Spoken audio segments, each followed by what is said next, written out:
انہوں نے جو کارہائے نمایاں کیے اور اپنا ایک مقام پیدا کیا پاکستان کے اندر بھی اور انٹرنیشنل سطح پر بھی، ایک اچھے پروگریسو لبرل ایک چین نواز ایک سیاستدان کے، تو اس سے لوگ متاثر تھے۔ جب پھر وہ تاشقند کا مسئلہ آیا تو اس میں بھی انہوں نے سٹینڈ لیا کہ بھائی ہم تو جو جنگ ہے وہ جیت چکے ہیں، تو میز کے اوپر ہم اس کو کیوں ماریں، ہم کیوں اس کی شرائط مانیں۔ تو وہ ایک تصویر بھی ایسی ان کی جیسے ناراضگی کا اظہار کر رہے ہوتے ہیں، ایوب خان کے ساتھ کھڑے تھے، اور اس وقت ایک شاستری تھا میرا خیال ہے اس کا نام، جو وزیر اعظم تھا۔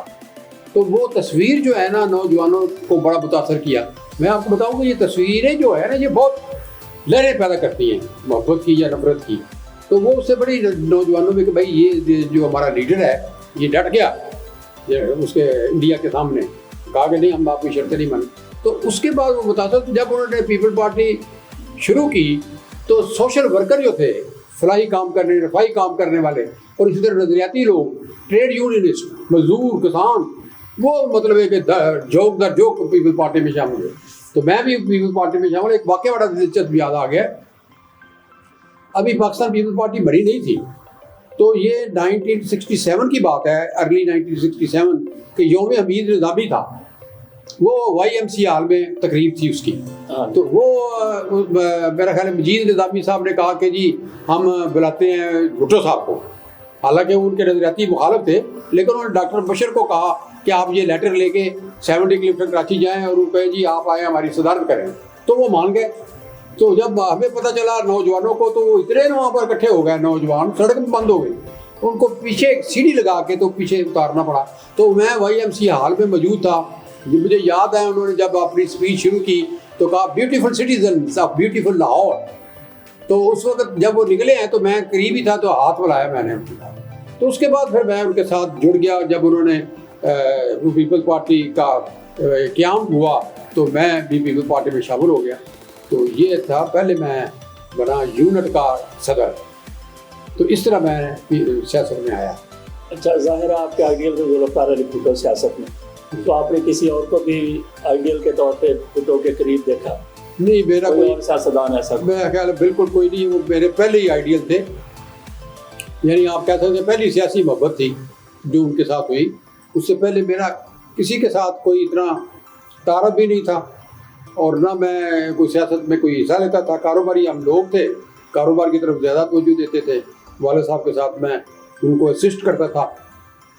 تو یہ پہلی محبت ہے، سیاسی محبت تھی جو ذوالفقار علی بھٹو کے ساتھ، ان کی ایک تو کرشماتی شخصیت کی وجہ سے، اور دوسرا جو عوامی انقلابی پروگرام انہوں نے دیا کہ مانگ رہا ہے ہر انسان روٹی، کپڑا اور مکان، یہ نعرے ہم نوجوان کے طور پر وہاں سڑکوں پہ لگاتے رہے۔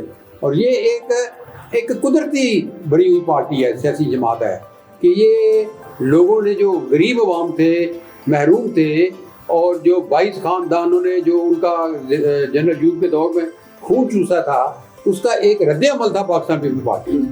تو اس کو کیش کرایا ذوالفقار علی بھٹو نے، دیکھا کیونکہ وہ ان میں ایک بڑی اللہ تعالیٰ نے کوالٹی دی ہوئی تھی، اللہ تعالیٰ کی خاص عطا تھی کہ وہ جیسے نبض پہ ہاتھ رکھ کے عوام کے موڈ اور مائنڈ کو پڑھ لیتے تھے، سمجھ لیتے تھے، اور جو انہوں نے سیاست کی وہ عوام کی نبض کے اوپر ہاتھ رکھ کے ان کے جو ترجمانی کی، ان کے حقوق کی۔ پہلی دفعہ پاکستان کی تاریخ میں پہلی بار اگر کسی لیڈر نے غریب عوام کے حقوق کی بات کی ہے تو وہ ذوالفقار علی بھٹو تھے۔ یہ ایک تاریخی سچائی ہے، اس پہ سب متفق ہیں۔ ایک بیدار کیا عوام کو، انہوں نے باشعور کیا ان کو، اور وہ اس قابل ہو گئے پورے پاکستان کے، وہ لیڈر بن گئے۔ اچھا، آپ دیالے رہے ہیں، اور دیالوں کی یہ خوبی، اور میں نے آپ نے خصوصی طور پہ یہ آبزرو کیا ہے کہ آپ بڑی سے بڑی بات بڑے سے بڑے آدمی کے سامنے بھی کر دیتے ہیں۔ کبھی ایسا آپ کا ذوالفقار علی بالکل بہت واقعات، بالکل ٹھیک ہے، بہت واقعات ہیں، لیکن یہ ہے کہ ظاہر ہے کہ جو واقعات ہیں وہ ان کی تفصیل میں اگر میں جاؤں گا تو وہ بہت لمبی ہو جائے گی۔ لیکن ایک واقعہ میں آپ کو بتاتا ہوں کہ یہ 1976 کی بات ہے کہ 1976 میں انہوں نے کنونشن کیا ہر ڈویژن ہیڈ کوارٹر کا، اور لاہور میں انہوں نے کنونشن کیا جو 12 گھنٹے چلا، اچھا، اور 5000 جو ورکر ہیں وہاں پر گورنر ہاؤس میں موجود تھا۔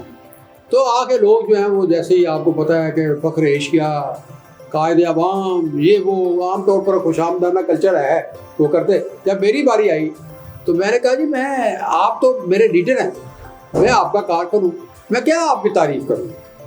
میں چاہتا ہوں کہ میں جو صحیح بات ہے وہ میں آپ کے سامنے رکھ دوں کہ آپ جناب چیئرمین صاحب کہ آپ پہلے پارٹی کے چیئرمین تھے، بعد میں آپ وزیر اعظم بنے، تو وزیر اعظم جو پارٹی کا جو چیئرمین ہے اس کو وزیر اعظم پہ حاوی رہنا چاہیے، اور ہمارا جو پاکستان پیپلز پارٹی نام ہے اس میں پاکستان پہلے آتا ہے، پارٹی بعد میں ہے۔ تو میں آپ سے بڑے ادب اور بڑے محبت سے میں آپ سے گزارش کرتا ہوں کہ جب سے آپ وزیر اعظم بنے ہیں آپ پارٹی کے آفس سے نہیں آئے، کبھی ایک دفعہ بھی نہیں آئے، تو پارٹی کیسے چلے گی آگے منظم ہوگی؟ تو میں نے اس طرح ان کی باتیں کہہ رہی تو وہ کہنے لگے اپنا ملک مراج خالد، دوسرے بھی موجود تھے، ڈاکٹر مبشر حسن، شیخ محمد رشید، بابا سوشلزم، سارے موجود تھے۔ تو کچھ لوگ جو مجھے کہنے لگے آج تم نے جو باتیں کی ہے نا تمہارا بڑا برا شروع ہو۔ میں نے کہا یار میں نے اللہ کے سارے نیک نیتی سے اپنے قائد کے سامنے بات رکھ دی ہے، لیکن آپ یقین کریں عوان صاحب وہ انہوں نے میری بات کو نوٹ کیا اور ایک ہفتے کے بعد وہ پنجاب کے دفتر میں آ گئے اور آ کے انہوں نے دفتر میں اب مجھے کہنے لگے آپ تو خوش ہو۔ میں کہا سر آپ کا بہت شکریہ، یہ پارٹی ہے اس کو مضبوط آپ نے کرنا ہے، چیئرمین نے کرنا ہے، ورکرز تو کام کرتے ہیں، ہم کام کرتے ہیں۔ میں اس وقت سیکرٹری اطلاعات پنجاب کا تھا، بعد میں خیر میں مرکزی سیکرٹری اطلاعات بنا اور وہ 20 سال میں اس بڑی پارٹی کا مرکزی سیکرٹری اطلاعات رہا۔ اچھا، آپ کی کتابوں میں وہ آپ نے 26 بتایا کتابیں، اس میں سے 10-12 تو ایسی ہیں جو مذہبی کتابیں ہیں، پیورلی مذہبی، جس میں معاملات رسول ہے، معاملات صحابہ ہے۔ اچھا، پیپلز پارٹی کے بارے میں، عموماً ڈیالوگ کے بارے میں یہ کہا جاتا ہے، سمجھا جاتا ہے کہ یہ سیکولرزم کی طرف تھوڑے سے ہیں، ایک طرف آپ جالے سیکولرزم کی طرف اور دوسری طرف ایسی کتابیں۔ عوان صاحب بات آپ نے بہت اچھا سوال کیا، لیکن میں آپ کو ایک بتاؤں بات کہ میں نے مرکزی سیکرٹری اطلاعات میں 20 سال رہا ہوں، کبھی کسی سینٹرل ایگزیکٹو کمیٹی کے اجلاس میں کسی لیڈر کے منہ سے میں نے سیکولر کا لفظ نہیں سنا۔ اچھا، یہ میں سمجھتا ہوں کہ ایسے ہی لوگوں نے ایک مسئلہ بنا دیا ہے، سیکولرزم کا کوئی مسئلہ نہیں ہے پاکستان میں۔ بات یہ آپ کی ٹھیک ہے کہ ہمیں وہ لوگ سمجھتے تھے دوسرے، ہم تو نہیں کہتے تھے، پارٹی والے تو نہیں کہتے تھے کہ ہم سیکولر ہیں، اندازہ کریں مخالف جو ہے وہ کہتے تھے آپ سیکولر ہیں، ہم تو کہہ نہیں تھے، قائد اعظم نے کبھی نہیں کہا کہ وہ سیکولر تھے۔ تو یہ ہاں کفر کے فتوے ہمارے خلاف لگے تھے، پیپل پارٹی کے خلاف، میرے خلاف بھی کفر کا فتویٰ لگا، لیکن بات یہ ہے جی کہ ہماری جو سیاست تھی پیپل پارٹی کی وہ در حقیقت حقوق العباد کی سیاست تھی۔ تو اس سے میری زندگی پہ اثر پڑا کہ یار بات یہ ہے کہ اللہ کی عبادت تو فرض ہے ہم نے کرنی ہے، لیکن لوگوں کے جو حقوق ہے اس کی بات کون کرے گا؟ کیونکہ قرآن پاک کا 70% حصہ جو ہے وہ سماجیات، اخلاقیات اور لوگوں کی تعلیم و تربیت اور ان کی جو اوصاف ہیں لوگوں کے میل جول کے بارے میں، معاملات کے بارے میں جو ہے وہ ہے۔ تو چنانچہ میرے ذہن میں آیا کہ مسئلہ کیا ہے، آخر یہ کوئی سمجھ نہیں آئی کہ لوگ روزے بھی رکھتے ہیں، حج بھی کرتے ہیں، عمرہ بھی کرتے ہیں، نماز 5 وقت کی پڑھتے ہیں، لیکن اس کا عکس جو ہے وہ ہماری سوسائٹی پہ نہیں نظر آتا۔ تو میں اس نتیجے میں پہنچا کہ یار ہمیں معاملات کی طرف توجہ دینی چاہیے، اصل مسئلہ تو معاملات ہیں۔ تو میں نے سوچا، اب دیکھیں نا میرا کوئی مذہبی پس منظر، میں تو جیلا تھا، میرا تو پس منظر سیاسی تھا، کوئی علمی فکری نہیں تھا، میں تو ایک اسٹوڈنٹ تھا۔ تو میں عمرہ کرنے چلا گیا، میں نے اللہ سے دعا کی، یا اللہ آپ میری اوقات کو جانتے ہو، آپ سے زیادہ کون جانتا ہے، آپ جانتے ہیں۔ میرا ارادہ ہے کہ میں سیرت کے اوپر ایک ایسی کتاب لکھوں جو عام آدمی جو ہے وہ پڑھے سمجھے اور اس پہ عمل کرے۔ جیسے آپ دیکھیں کہ اللہ نے مجھے یہ عطا ہے معاملات رسول، جس کا ذکر کیا ہے کہ وہ ایسی کتاب لکھی گئی ہے کہ اس میں کوئی فرقہ واریت نہیں، اس میں کوئی مسئلے مسائل نہیں ہے، اس میں تو زندگی گزارنے کا ہے، عملی زندگی کیا ہے، اس میں حسنہ ہے کیا، اس کو بڑے طریقے سے میں نے اس میں بیان کر دیا ہے۔ لوگ پڑھتے ہیں، دعا دیتے ہیں، یہ اللہ کی عطا ہے، اللہ کی مہربانی ہے۔ باقی مذہبی کتابیں جو ہیں وہ اسی وجہ سے معاملات کے اوپر میں نے زور دیا ہے تاکہ ہماری سوسائٹی ٹھیک ہو، ہمارے اخلاقیات ٹھیک ہو۔ آپ عوام صاحب دیکھیں ذرا سوچیں، آج جو بھی بحران ہے نا، چاہے وہ سیاسی بحران ہے، معاشی بحران ہے، سماجی بحران ہے، اور جتنے بھی بحران ہیں وہ اخلاقی بحران کی وجہ سے ہے۔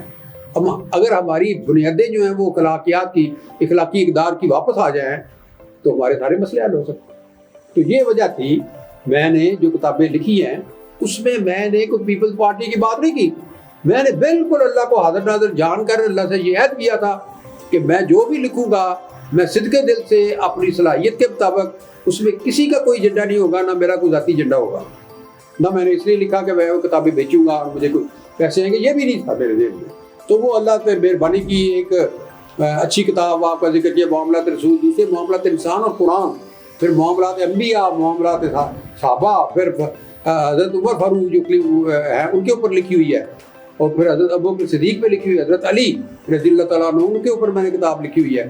بات یہ ہے کہ یہ تو ہوگی مذہبی کتابیں، لیکن میں حیران ہوں گے کہ میری سیاسی کتابیں بڑی مقبول ہوئی ہیں۔ وہ کیوں؟ اس لیے کہ پاکستان کے اندر تحقیقی کام ہی نہیں ہوتا۔ آپ کا تعلق کتابوں سے رہا ہے ماشاءاللہ، آپ کتاب دوست شخصیت ہے، سارے دوست، آپ پرانے سینئر صحافی ہیں، ہمارے قابل فخر صحافی ہیں آپ عوان صاحب۔ آپ جانتے ہیں کہ یہاں پاکستان کے اندر ریسرچ کا کام نہیں ہوتا، جو بھی کتابیں اچھی ہیں وہ انگریزی زبان میں ہیں، اردو میں کتابیں نہیں اچھی۔ تو میں نے کہا یار میں کیوں نہ لکھوں، اگر اللہ تعالیٰ نے مجھے یہ صلاحیت دی ہے، میں سیاست میں رہا ہوں ایکٹیو، اور میں نے کافی مطالعہ بھی کیا ہے، تو میں نے جناب پہلے تو جو دیکھا جو سنا لکھی، اپنی آپ بیتی اور جگ بیتی۔ اس میں بھٹو صاحب کی ساری سیاسی زندگی کو میں نے کور کیا، وہ بڑی پاپولر ہو گئی۔ اس کے بعد میں نے لکھی جی قائد اعظم بحیثیت گورنر جنرل۔ اب میں آپ کو بتاؤں، جب میں نے قائد اعظم بحیثیت گورنر جنرل لکھی تو 40 کتابیں پڑھی، 40 کتابیں پڑھنے کے بعد وہ میں نے کتاب لکھی، اور جب میں نے وہ کتاب لکھی تو اس کے بعد بھٹو صاحب کی شخصیت میرے دل کے اندر دب گئی، موجود تو ہے لیکن دب گئی، اور وہ قائد اعظم کی شخصیت نے مجھے وہ حاوی ہو گئی ساری۔ اچھا، اتنا فرق تھا دونوں میں، مطلب دونوں میں اتنا فرق، لیکن یہ ہے کہ میں پھر بھی ایمانداری سے جو میرا خیال ہے وہ یہی ہے کہ قائد اعظم جیسی کوئی شخصیت تو پہلے ہی صدیوں بعد ہوتی ہے، اور وہ جو تھے وہ نوجوان جو ہیں وہ ان کو قائد اعظم کی جو زندگی ہے اس کا مطالعہ اگر کریں تو وہ کبھی ناکام زندگی میں ہو ہی نہیں سکتے۔ اوہ زبردست زندگی ہے، کیا بات ہے یار۔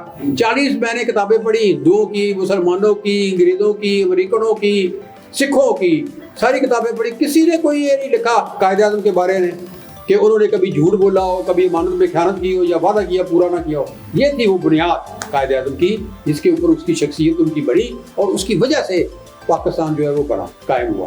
تو اس کے بعد میں نے جرنیل اور سیاستدان تاریخ کی عدالت میں لکھی، وہ بڑی پاپولر ہو گئی۔ پھر میں نے آزادی سے غلامی تک لکھی، وہ میں نے اس میں ثابت کیا کہ یہ 1947 میں جو آزاد ہوئے تھے اس کو آزادی کو ختم کر کے امریکہ نے پھر ہمیں کو غلام بنا لیا۔ آج ہم امریکہ کے غلام ہیں اور برطانیہ اس کے ساتھ ہے۔ ہماری آزادی نامکمل ہے، ہم نے 1947 میں جغرافیائی آزادی حاصل کی تھی، وہ موجود ہے، لیکن باقی آزادیاں جو ہیں وہ ہم اپنا نظام نہیں بنا سکتے، تعلیم کا نظام نہیں بنا سکتے، پولیس کا نظام نہیں بنا سکتے، بیوروکریسی کا نظام نہیں بنا سکتے، عدلیہ کا نظام ہم نہیں بنا سکتے۔ یہ سارے انگریزوں کے نظام ہے جو ہم چلا رہے ہیں، اور ہم مشکلات کا شکار ہیں۔ انقلاب آپ کے خون میں یوں لگتا ہے جیسے سرایت کر چکا ہے، اور آپ جالے بھی رہے ہیں، پیپلز پارٹی کے ساتھ الگ تھا، لیکن آج کل آپ نے جاگو پاکستان تحریک بنائی ہوئی ہے، اس کے مقاصد کیا ہیں اور امیدیں کیا ہیں؟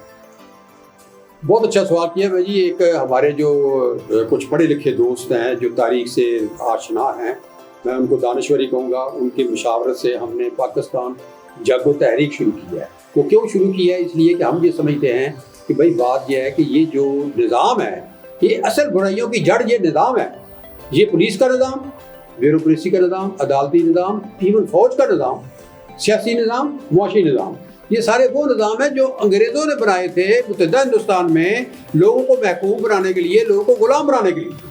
تو ہم سمجھتے ہیں کہ جب تک لوگوں کو بیدار اور باشعور نہ کیا جائے، لوگوں کو بتایا نہ جائے کہ بھائی اصل مسئلہ ہمارا کیا ہے، اصل مسئلہ یہ ہے کہ ہمیں اپنا نظام، جس کو ہم پاکستانی کہیں، جو قائد اعظم اور علامہ اقبال کو ہم نے اپنے دونوں کو اپنا وہ رول ماڈل بنایا ہوا ہے جاگو تحریک نے، ہم نے، تو ہم سمجھتے ہیں کہ ہمارا جو نظام ہے اس کی تشکیل نو کی ضرورت ہے، اس کو ریکنسٹرکٹ کرنے کی ضرورت ہے کہ آپ اپنے نظام کو پاکستانی بنائیں جو عوام کی خدمت کرنے والا ہو، لوٹ مار کرنے والا نہ ہو۔ جب قائد اعظم گورنر جنرل بنے تو ان کو سب سے بڑی فکر یہ تھی کہ یہ جو کلونیل مائنڈ سیٹ ہے یہ کیسے ختم ہوگا۔ چنانچہ انہوں نے فوجیوں سے خطاب کیا، بیوروکریٹ سے خطاب کیا، اور کہا کہ you are not rulers, you are servants of the people, آپ حاکم نہیں ہیں، آپ عوام کے خادم ہیں، آپ آزاد ہو چکے ہیں، یہ ملک اب آزاد ہو چکا ہے، یہ غلامی کا دور نہیں ہے۔ لیکن بڑے افسوس کی بات ہے کہ قائد اعظم کی بات نہیں مانی گئی، قرآن کی بات نہیں ہم نے مانی، اللہ کی بات نہیں مانی، اللہ کے رسول کی بات نہیں مانی، اب جو آئین ہے اس میں اوپر ہم عمل نہیں کرتے۔ تو اس لیے جاگو تحریک جو ہے وہ لوگوں کو یہ پیغام دے رہی ہے اور بڑی کامیاب جا رہی ہے ماشاءاللہ، اور لوگ سمجھ رہے ہیں کہ بھئی ہاں ہمارا کوئی ذاتی ایجنڈا نہیں ہے، یہ غیر سیاسی غیر جماعتی ایک تحریک ہے، یعنی ہم الیکشن نہیں لڑیں گے، لیکن ہم لوگوں کو بتانا چاہتے ہیں کہ آپ اپنے بہتر فیصلے کریں گے شعور کے ساتھ تو وہ ملک کے لیے پھر آپ کے مقدر بدلے گا اور پاکستان کا مقدر بھی بدلے گا. تو اس لیے ہم سمجھتے ہیں کہ نظام کو بدل ڈالو, سماج کو بدل ڈالو, سوچ کو بدل ڈالو. یہ سوچیں بدلے گی, پھر نظام سوچیں بدلے سے نظام بدلے گا. جب میں بدلوں گا تو پاکستان بدلے گا. اچھا, آج سیاست میں جو بے یقینی پائی جاتی ہے, غیر یقینی صورتحال ہے, اور اس کے علاوہ انتشار بھی ہے, یہ کیسے ہوا؟ اس پہ ہم نہیں جاتے, اس کا اینڈ کیا ہوگا اس پہ بھی نہیں جاتے. میں آپ سے یہ پوچھتا ہوں کہ کیا ہونا چاہیے. میں یہ سمجھتا ہوں جی کہ جو دیکھیں, جو ہمارا ایک میرا اپنا جو ایک موقف ہے اس سلسلے میں, موجودہ صورتحال میں عمران خان صاحب جو ہیں وہ کہتے ہیں یہ فوری الیکشن کرا دیں, یہ مسئلے کا حل ہے. دوسرے جو لوگ ہیں وہ کہہ رہے ہیں جی یہ اپنے وقت پہ ہونے چاہیے. یہ دو اس میں صورتحال ہے. میں یہ سمجھتا ہوں کہ پاکستان میں ہم نے 1970 میں انتخاب کرایا, 1977 میں انتخاب کرایا, پھر 1985 میں انتخاب کرایا, 1988 میں انتخاب کرایا, 2002 میں کرایا, 2013 میں کرایا, 2018 میں کرایا. اتنے انتخابات ہم کرا چکے ہیں, عوام کا مقدر نہیں بدلا. یہ ابھی حل نہیں ہے کیونکہ یہ نظام ہی انگریزوں کا بنایا ہوا ہے. انتخابی نظام جو ہے یہ مسئلے حل نہیں کر سکتا ہے. اس لیے میں سمجھتا ہوں کہ 2 سال کے لیے عمران خان سے میں درخواست کرتا ہوں کہ خدا کے واسطے آپ نے اس نظام کو دیکھ لیا ہے اندر سے, وزیر اعظم کی حیثیت سے آپ دیکھ لیے. آپ کا دل جو ہے وہ گواہی دے رہا ہوگا کہ اسی نظام میں دوبارہ میں جاؤں تو میں کامیاب نہیں ہو سکتا. میں یہ کہہ سکتا ہوں اپنا اعتماد کے ساتھ, اپنے تجربے کی بنیاد پہ. وزیر اعظم جو رہ چکے ہیں عمران خان, ان کو دل میں ان کا دل جو ہے وہ ضمیر کہتا ہوگا کہ اب دوبارہ اسی رستے پہ جاؤ گے پھر ناکامی ہوگی. اس لیے میں سمجھتا ہوں کہ یہاں پر ایک قومی حکومت بننی چاہیے 2 سال کے لیے, جو پہلے نظام کو ٹھیک کرے, انتخابی نظام, معاشی نظام اور پولیس کا نظام, بیوروکریسی کا نظام. وہ نظام ٹھیک کرنے کے بعد پھر الیکشن کرائے جائیں. یعنی پہلے آپ احتساب کریں نا, بڑا آسان کام ہے. کیا 5000 امیر ترین لوگوں کو پکڑ کے نظر بند کر دیں, ان سے کہیں بھائی آپ بتاؤ وہ عدالتوں والا مسئلہ ختم کریں. وہ کہیں جی کہ نہیں, ہم نے تو اس کو 1 مہینے کے اندر اس کو مکمل کرنا ہے پروسیس کو, یا تو آپ پیسے دو گے یا پھر آپ سزائے موت کے لیے تیار ہو جاؤ. یہی ایک حل ہے. وہ 5000 بندوں سے آپ کی لوٹی ہوئی قومی دولت چھین لیں گے, سارے قرضے ختم ہو جائیں گے, ملک جو ہے وہ پھر چلنا شروع ہو جائے گا درست سمت کی طرف, رائٹ ڈائریکشن کی طرف ملک جو ہے وہ چلنا شروع ہو جائے گا. پاکستان کی سیاست میں فوج کے کردار کو کس طریقے سے ختم کیا جا سکتا ہے؟ اگر ہم ختم نہیں کرنا چاہتے تو پھر باقاعدہ اس کا آئین میں کوئی کردار رکھ دیا جائے.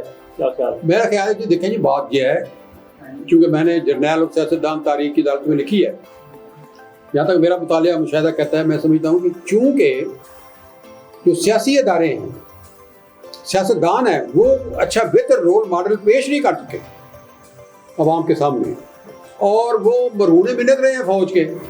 تو یہ ایک قسم کا ایک امبیلنس ہو گیا ہے, یعنی غیر متوازن صورتحال ہے. اس میں توازن نہیں ہے, تو اس کی وجہ سے پرابلم ہے. تو اگر یہ بیلنس ہو جائے, بیلنس کا مطلب یہ ہے کہ فوج جو ہے وہ بھی کو انڈرسٹینڈ کرے اپنے سابقہ تجربات کی روشنی میں کہ ہم بہت زیادہ انٹرفیئر کرتے رہے ہیں سیاست میں, اس کا رزلٹ اچھا نہیں نکلا. اور سیاستدان جو سمجھے کہ یار ہم نے کوئی اپنا گورننس کا ماڈل بہتر پیش نہیں کیا, سیاست کا ماڈل بہتر پیش نہیں کیا, معیشت کا ماڈل بہتر پیش نہیں کیا, ہمارے سولین ادارے جو ہے پولیس کا وہ ماڈل بہتر پیش نہیں کیا, یہ ہماری غلطیاں ہیں. ہم اپنے آپ کو درست کرتے ہیں, اپنے معیار کو اوپر کرتے ہیں, اور فوج جو ہے وہ پیچھے ہٹے اور ایک توازن جو ہے وہ کریٹ کیا جائے. اس کے لیے اگر آئین میں بھی کوئی تبدیلی کرنی پڑے تو کر لینی چاہیے. 22 کروڑ عوام کا ملک ہے, ان کے لیے اگر آپ سمجھتے ہیں کہ 10 سال کے عرصے کے لیے اگر فوج اور سیاستدان ایک انڈرسٹینڈنگ کر کے ملک کو چلاتے ہیں تاکہ ملک ایک ڈائریکشن پہ آ جائے, درست ٹریک پہ آ جائے, تو وہ کر لینا چاہیے. اس میں کیا ہے؟ ناظرین, یہ ہماری گفتگو تھی قیوم نظامی صاحب کے ساتھ. آپ کو اس حوالے سے کوئی سوال کرنا چاہیں نظامی صاحب کو ایک بار ہم پھر تکلیف دیں گے. اس کے ساتھ ہی اجازت دیجیے. اللہ حافظ.